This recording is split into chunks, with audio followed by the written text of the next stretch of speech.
in this time, do not ever forget to recite Salawat.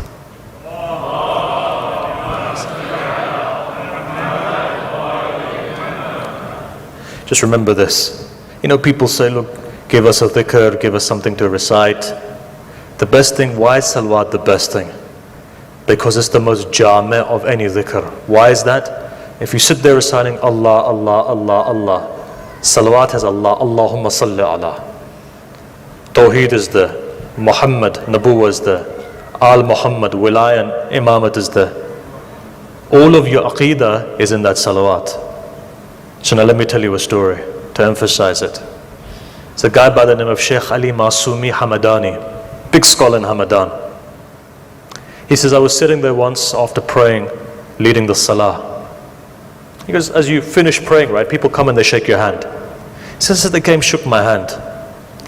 I saw one guy come to me and there was a scent coming out of his body, and I knew this scent was malakuti. So I go up to him and I ask him, he says, what cologne are you using? What aftershave are you using? He looks at me, he goes, Sheikh, I don't use any aftershave. He goes, listen son, you know exactly what I mean. You know what I'm trying to get at. He goes, this is malakuti. He says, how? Give me the story. He says, look, you know, I'm not a special person. I'm just like everybody else. I go to school, I come back. But there's something I do, and that's, I recite a lot of salawats in the daytime. He goes, one night I went to sleep. He says, in my dream I saw Rasulullah. We were gathered there. Rasulullah says, all those people who recite salawat the most stand up. He goes, nobody stood up. So Rasulullah himself said, again he said, look, that person recites the most salawat, get up. He goes, nobody stood up again. So Rasulullah looked and he looked at me and he said, why don't you stand up? He says, Rasulullah, I don't know if I give them. He said, no, you stand up. Stood up. He goes, he says, when Rasulullah kissed me, on the place where he kissed me, from that day onwards, there's a beautiful scent that comes out of my body.